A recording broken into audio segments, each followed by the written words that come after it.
Hello everyone, मैं हूं जितिशा अग्रवाल और आप देख रहे हैं बायोवेव्स। आज की इस वीडियो में हम क्लास 12 के प्लस नीट के एक इम्पोर्टेंट टॉपिक को कवर करेंगे, जो है हमारे कॉन्ट्रासेप्टिव मेथड्स। ये ऐसे मेथड्स होती हैं जिसकी हेल्प से हम अनवांटेड प्रेगनेंसी को प्रिवेंट कर सकते हैं।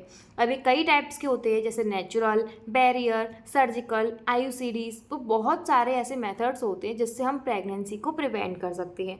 इन सब मेथड को हम आज की वीडियो में डिटेल में डिस्कस करेंगे। इससे नीट में बहुत सारे क्वेश्चंस आते हैं, तो ये वीडियो आपके लिए बहुत ज़्यादा इंपॉर्टेंट रहने वाला है। सबसे पहले हम नेचुरल मेथड्स को कवर करेंगे। नेचुरल मेथड्स ऐसे मेथड्स होते हैं जिसमें किसी डिवाइस का यूज़ नहीं होता है। ये नेचुरली ही अपनी समझ के हिसाब से इनको किया जाता है। इसमें रिस्क भी काफ़ी होते हैं, इतने ज़्यादा इफ़ेक्टिव नहीं होते हैं, बट हाँ कभी कभी वर्क कर जाते हैं। सबसे पहला है आपका कैलेंडर मेथड। कैलेंडर मेथड मैं अभी आपको डिटेल में बताऊंगी, जिसमें हम फर्टाइल जो पीरियड होता है उस टाइम पर आपका सेक्सुअल एक्टिविटी को इग्नोर मतलब अवॉइड किया जाता है। विड्रॉल मेथड हम पढ़ेंगे और एक होता है लैक्टेशनल एमनोरिया। ये 3 मेथड्स नेचुरली परफॉर्म किए जाते हैं, जो कि लीस्ट इफेक्टिव होते हैं, बट आपको काफ़ी लोग इन्हें करते हैं और ये कभी कभी इफेक्टिव भी होते हैं। कैलेंडर मेथड की बात करें तो इसमें हम फर्टाइल पीरियड में सेक्सुअल इंटरकोर्स को अवॉइड करते हैं। फर्टाइल पीरियड कब होता है? तो ये आपका मेंस्ट्रुअल साइकिल, जो आपके पीरियड्स होते हैं, उसका 10th डे जो होता है उससे लेके आपका 17th डे तक मस्ट है कि आप सेक्सुअल एक्टिविटी को अवॉइड करें, क्योंकि ये आपका highly highly highly fertile period होता है। इस टाइम पे आपके ओव्यूलेशन के बहुत ज़्यादा चांसेस होते हैं, तो इस वजह से आपके प्रेगनेंसी के होने के चांसेस भी बहुत ज़्यादा बढ़ जाते हैं। तो couple should avoid retain coitus sex from day 10 to 17 of a menstrual cycle. मतलब पीरियड्स के 10 से लेके 17 डे तक हमें सेक्सुअल एक्टिविटी अवॉइड करनी चाहिए, क्योंकि ये बहुत ज़्यादा हाईली फर्टाइल पीरियड होता है और इसमें ओव्यूलेशन के चांसेस भी बहुत ज़्यादा होते हैं। इस वजह से प्रेगनेंसी होने के चांसेस भी बहुत बढ़ जाते हैं। तो ये था आपका कैलेंडर मेथड। तो इसमें कपल जो होते हैं वो 17 डे तक अवॉइड करते हैं, 18 डे वो करते हैं, तो फिर उस टाइम पे शायद उनका इफेक्टिव हो सकता है कि उस टाइम पे प्रेगनेंसी होने के चांसेस कम हो जाएं। तो ये हमारा कैलेंडर मेथड था, जिसमें कोई भी डिवाइस यूज़ नहीं किया गया। विड्रॉल मेथड में भी कोई भी डिवाइस यूज़ नहीं किया जाता है। इसमें सिर्फ मेल पार्टनर के ऊपर ये होता है कि जब वो सेक्सुअल एक्टिविटी कर रहा है उस टाइम पे जैसे ही इजैक्यूलेशन होने वाला हो, इजैक्यूलेशन मतलब सीमन का बाहर आना, तो वो इजैक्यूलेशन होने से थोड़े टाइम पहले ही अपने पीनस को वहाँ से विड्रॉ कर ले, उस विजाइना में से बाहर निकाल ले, और जो आपके स्पर्म्स हैं वो फीमेल रिप्रोडक्टिव ट्रैक्ट के अंदर ना जा पाएँ। तो अगर वो अंदर ही नहीं जाएंगे फीमेल की बॉडी के, तो वो फर्टिलाइजेशन नहीं होगा। तो इस तरीके से भी प्रेगनेंसी को प्रिवेंट किया जा सकता है।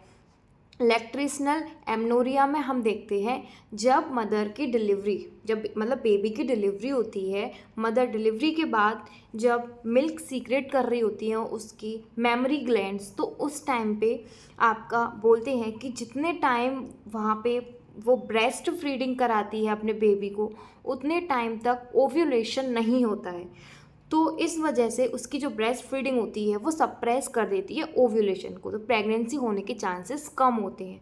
तो इस टाइम पे अगर कोई सेक्सुअल एक्टिविटी करी जाए तो वो प्रेगनेंसी कॉज नहीं करेगी, बट ये लीस्ट इफेक्टिव होता है, सबसे कम ये वर्क करता है ऐसा माना जाता है। तो कभी कभी ये इफ़ेक्टिव हो जाता है, बट मोस्टली इस चीज़ पर एक तरीके से डिपेंड रहना इट्स नॉट सेफ। तो क्या आप देख सकते हो कि इस टाइम पे जैसे आपका जो ब्रेस्ट फीडिंग के टाइम पे आपका ओव्यूलेशन सप्रेस हो जाता है, जिसकी वजह से प्रेगनेंसी होने के चांसेस कम होते हैं। तो ये भी आपका एज अ कॉन्ट्रासेप्टिव आपका मेथड माना जाता है, कॉन्ट्रासेप्टिव मेथड। बैरियर मेथड में हम किसी डिवाइस का यूज़ कर रहे हैं, ये नेचुरल मेथड की तरह नहीं है। इसमें हम कुछ डिवाइसेस का यूज़ करते हैं जो कि हमें मदद करते हैं प्रेगनेंसी को प्रिवेंट करने में। फर्स्ट है कॉन्डम, सेकंड डायफ्राम, और third cervical caps. Cervical caps आपके डायफ्राम की तरह ही दिखते हैं। चलो सबसे पहले हम कॉन्डम्स की बात करेंगे। ये आपके रबर और लेटेक्स के बने हुए होते हैं, जो कि मेल्स और फीमेल्स दोनों के लिए अवेलेबल होते हैं। मेल्स, इससे हम अपने कॉपुलेटरी स्ट्रक्चर को कवर करते हैं। मेल्स का क्या होता है? पीनस होता है, और आपकी फीमेल्स के क्या होती है, वेजाइना होती है। तो मेल अपने पीनस को कवर कर लेते हैं और फीमेल कॉन्डम से फीमेल अपने वेजाइना को कवर कर लेती हैं। तो ये कॉन्डम्स ऐसे हेल्पफुल होते हैं। मेल कॉन्डम्स जिसमें अपने पीनस को कवर कर लेते हैं, जिससे वो स्पर्म की जो एंट्री होती है वो वेजाइना के अंदर नहीं हो पाती, वो उस कॉन्डम में ही फिल हो जाता है, जो आपका सीमन होता है। इससे आप प्रेगनेंसी को रोक सकते हो। हाँ, और इसका एक प्लस पॉइंट है, इसका एक प्लस बेनिफिट है जो कि बाकी कॉन्ट्रासेप्टिव मेथड्स में नहीं मिलेगा, कि ये आपकी सेक्सुअली ट्रांसमिटेड डिजीज़ जो होती हैं, जो इन्फेक्शंस जो होते हैं, जो आपकी सेक्सुअली ट्रांसमिटेड होते हैं, उन डिजीज़ को भी ये प्रिवेंट करती है। जैसे आपका हो गया एड्स, तो एड्स जैसी खतरनाक बीमारियों से बचाने में हमारा कॉन्डम हेल्पफुल होता है, क्योंकि उस टाइम पे जब हमारा कॉन्डम लगा हुआ होता है तो जो मेल और फीमेल जो पार्टनर होते हैं उनका जो बॉडी का जो स्किन है, जो पार्ट है, वो एक दूसरे के कांटेक्ट में नहीं आते, क्योंकि उनके बीच में कॉन्डम की लेयर होती है। इस वजह से हम एड्स जैसी बीमारी, सेक्सुअल ट्रांसमिटेड डिजीज़ से बचा जा सकता है। तो कॉन्डम एक इकलौता ऐसा कॉन्ट्रासेप्टिव मेथड जो कि प्रेगनेंसी के साथ साथ इस हार्मफुल बीमारी से भी हमें बचा रहा है। तो फीमेल कॉन्डम्स में बात करें तो इस तरीके से उसे वेजाइना में लगाते हैं, जो कि स्पर्म्स को यूटेरस में जाने से रोक लेता है। यहाँ पे आपकी ये लग जाएगी तो ये इधर यहाँ से आगे आपके जो स्पर्म्स हैं, वो आगे सीमन है, वो आगे एंट्री नहीं लेगा और वो यहाँ यूटेरस में नहीं जा पाएगा। तो इस तरीके से आपका फीमेल कॉन्डम्स को यूज़ किया जाता है। ये भी आपकी STI मतलब आपकी सेक्सुअली ट्रांसमिटेड इन्फेक्शंस को रोकने में हेल्पफुल होता है कॉन्डम, ये दोनों।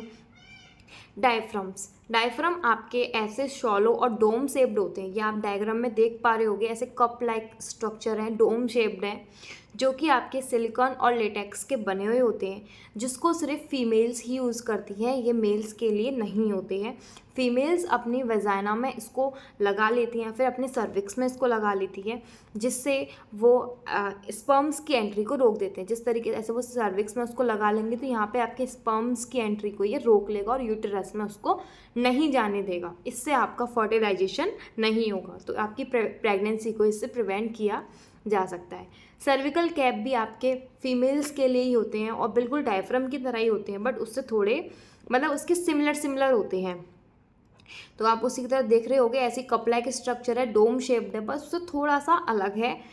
तो इसमें आपका ये भी आपका सर्विक्स में लगाया जाता है और ये यूटेरस में आपके स्पर्म्स की एंट्री को रोक देता है, जिससे आपका प्रोटेक्ट आप कर सकते हो खुद को अनवांटेड प्रेगनेंसी से। तो अब पढ़ेंगे हम नेक्स्ट मेथड के बारे में, IUDs, जिन्हें हम IUCDs भी बोलते हैं। इसकी फुल फॉर्म होती है इंट्रा यूटेराइन डिवाइसेस या फिर इंट्रा यूटेराइन कॉन्ट्रासेप्टिव डिवाइसेस। तो ये इनकी फुल फॉर्म है। तो इससे आपको नाम से पता चल रहा है, इंट्रा यूटेराइन मतलब यूटेरस में इसको लगाते हैं, इंसर्ट करते हैं। फर्स्ट है आपका कॉपर टी, सेकंड है आपका हार्मोनल IUCDs। तो ये आपके दो टाइप्स के होते हैं, एक आपके कॉपर के बने हुए होते हैं, कुछ आपके हार्मोन रिलीजिंग IUCDs भी पाए जाते हैं।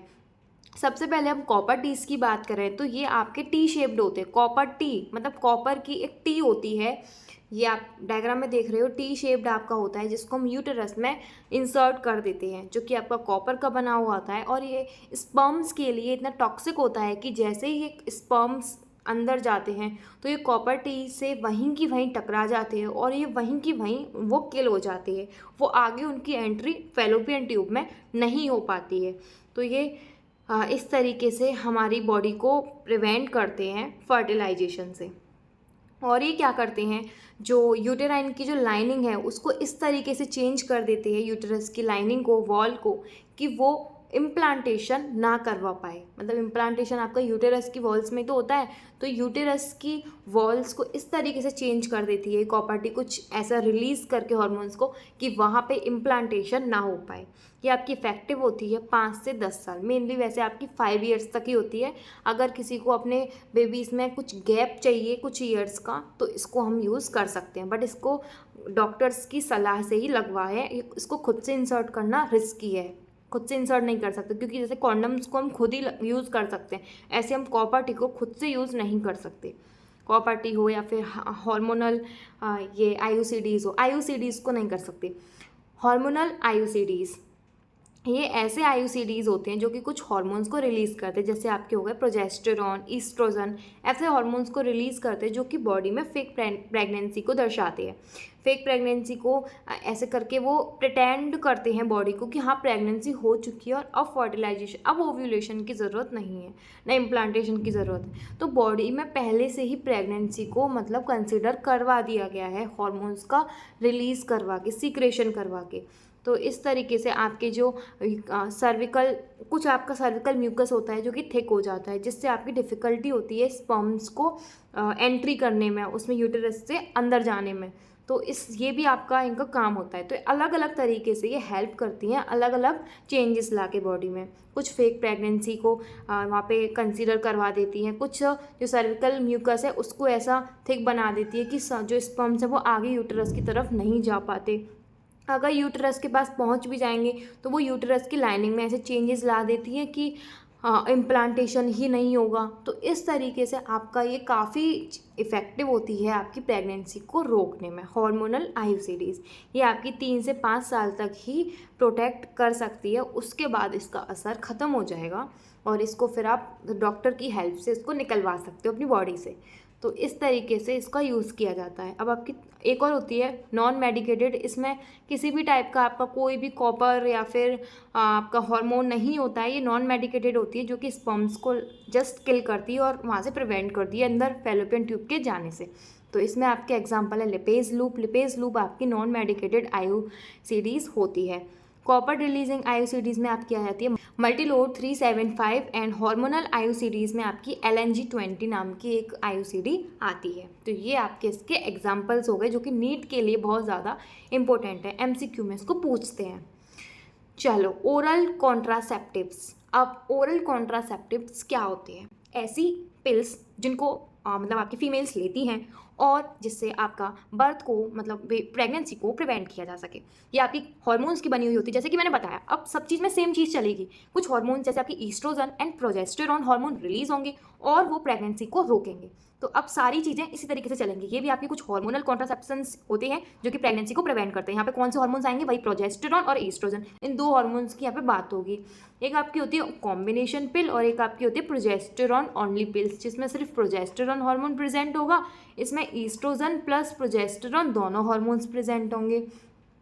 कॉम्बिनेशन पिल्स जो होती है वो ईस्ट्रोजन और प्रोजेस्टेरॉन दोनों की बनी हुई होती हैं, जो कि वर्क करती हैं आपके ओव्यूलेशन को इनहिबिट करने में, मतलब रोकने में। ये क्या करेगा? ओव्यूलेशन क्या होता है? आपका जो ओवरी होती है उससे एग का, फीमेल गैमेट का रिलीज करवाना। तो ये ओव्यूलेशन को ही नहीं होने देगा। या फिर ये आपके सर्विकल म्यूकस को थिक कर देगा, जैसे कि हमने पहले वाले आईयूसीडीज़ में पढ़ा।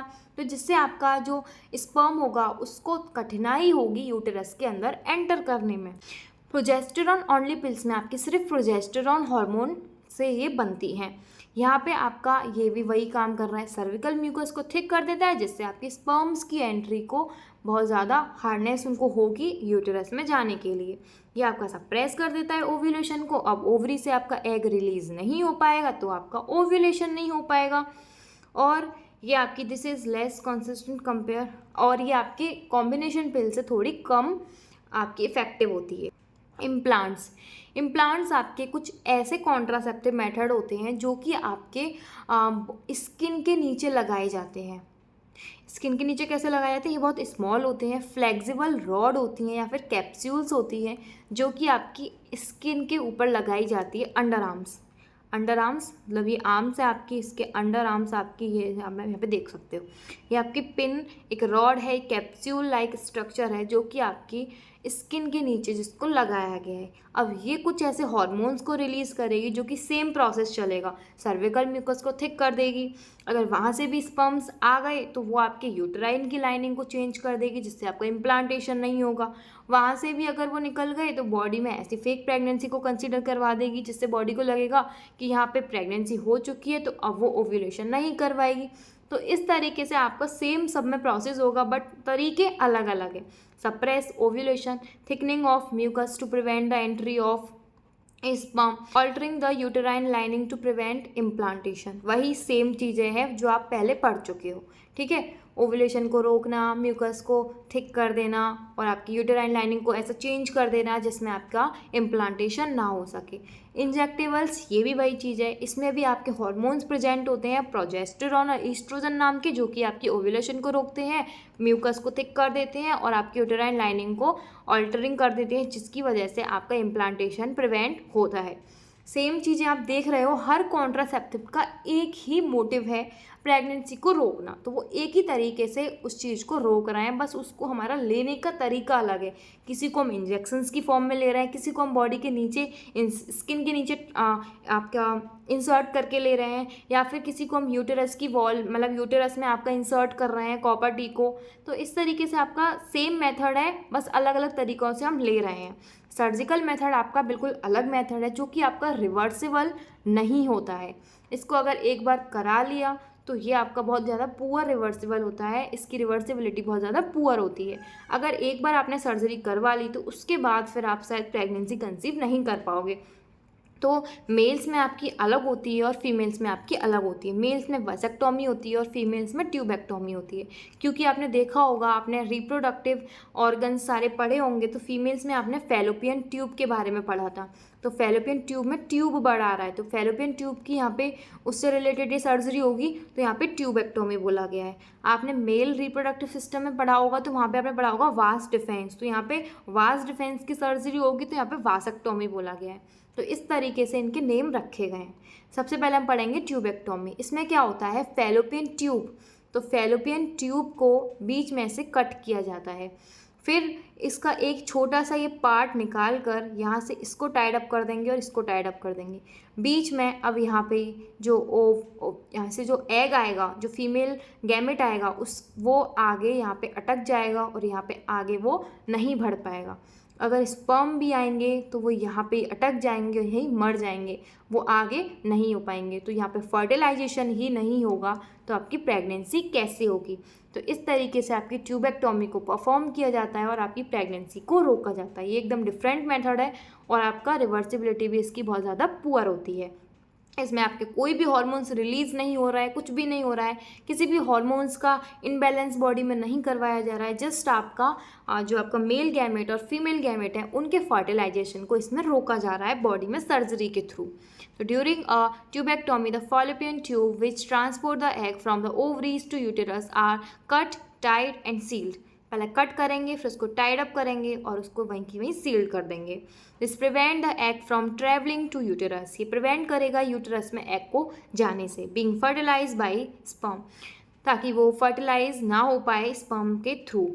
लाइक वैसेक्टोमी, वासेक्टोमी में आगे पढ़ेंगे। इसकी तरह ये भी एक परमानेंट फॉर्म है बर्थ कंट्रोल के लिए। परमानेंट मतलब अब इसकी रिवर्सिबिलिटी बहुत ज़्यादा पुअर होती है, ये अब रिवर्सिबल मेथड नहीं है, ये बाकी टेम्परेरी होते हैं। अगर हमको बाद में जाके प्रेगनेंसी कंसीव करनी है तो हम कर सकते हैं। IUCDs में भी आप 5 साल तक प्रेगनेंसी को रोक सकते हैं, देन आप उसके बाद उसको निकलवा सकते हैं बॉडी में से, उसके बाद आप प्रेगनेंसी कंसीव कर सकते हैं। बट ये आपको परमानेंट मेथड होता है, या अगर आपने एक बार करवा लिया है तो उसके बाद आप प्रेगनेंसी कंसीव नहीं कर सकते।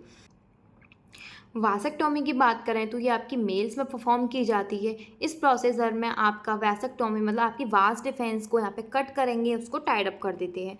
जैसे ये आपकी टेस्टीज़ हो गई, टेस्टीज़ में आपका स्पर्म का फॉर्मेशन हो रहा है, फिर ये आपकी वास डिफेंस इसको इजैकुलेटरी डक्ट तक लेके जाती है।